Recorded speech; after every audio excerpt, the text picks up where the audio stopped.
Sr. Presidente, Sr. Ministro, Sra. e Sr. Secretário de Estado, Senhoras e Srs. Deputados. Terminou ontem à meia-noite um período de 3 dias de greve dos médicos. Em março houve greve dos enfermeiros e há novos protestos marcados para maio. No início de maio foram os assistentes operacionais em greve e há já também greve marcada para os dias 24 e 25 por parte dos técnicos superiores de diagnóstica e terapêutica.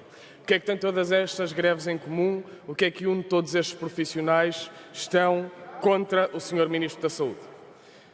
E dizem que a política que está a ser seguida é claramente insuficiente.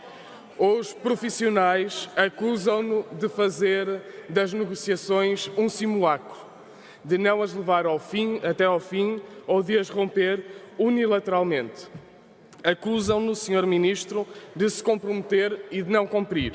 Acusam-no de não investir e de não contratar os profissionais que o Serviço Nacional de Saúde precisa.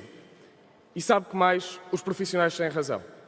Têm razão nas suas greves e nas suas reivindicações.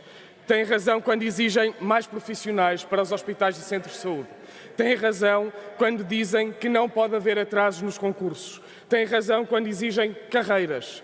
Têm razão quando defendem os utentes.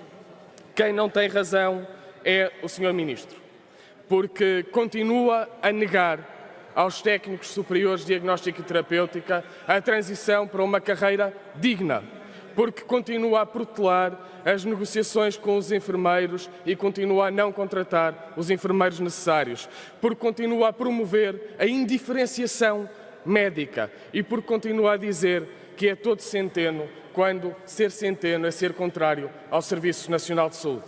Não basta dizer que se concorda com as reivindicações dos profissionais, mas depois chutar para canto e dizer que afinal não tem recursos, até porque não é verdade, Sr. Ministro. Então, e os 800 milhões de euros que o Sr. Ministro e o Governo decidiram desbaratar em 0,4 pontos percentuais do déficit, quando poderiam investir no Serviço Nacional de Saúde? E os mais de 100 milhões de euros que gastam empresas e tarefeiros no SNS e poderia estar a contratar? E as centenas de milhões que canaliza para negócios privados da saúde que continua a alimentar? Não é verdade que não haja recursos, mas é verdade que há opções. E a verdade é que as opções do Sr. Ministro estão claramente a seguir o caminho errado. Sr. Ministro, deixe que lhe diga uma coisa. Os profissionais e os utentes têm razão quando dizem também que a sua política começa a parecer-se em demasia com a política do anterior governo. E esse é o caminho mais perigoso para o Serviço Nacional de Saúde. Porque ser centeno não é o caminho para o Serviço Nacional de Saúde. Ser PSD e ser CDS também não é o caminho para o Serviço Nacional de Saúde. E não é certamente o caminho que o Sr. Ministro está a seguir.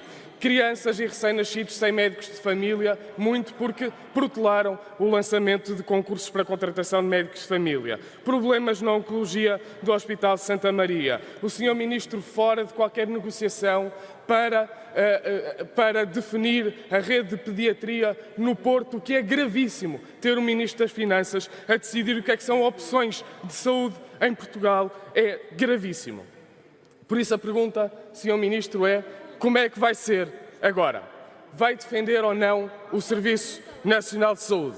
Vai contratar os enfermeiros em falta e lançar finalmente a revisão da sua carreira? Vai cumprir as reivindicações dos médicos? Vai investir no Serviço Nacional de Saúde? Dar condições para a redução de listas de espera? Combater a indiferenciação médica? Vai respeitar os técnicos superiores de diagnóstica e terapêutica e proporcionar-lhes a transição para uma carreira com salários dignos, ou vai manter a política de baixos salários junto destes profissionais? Vai finalmente investir ou vai voltar a proclamar-se centeno? Vai ser o Ministro da Saúde ou vai continuar a deixar que seja o Ministro das Finanças a negociar por si o que são políticas de saúde para o nosso país?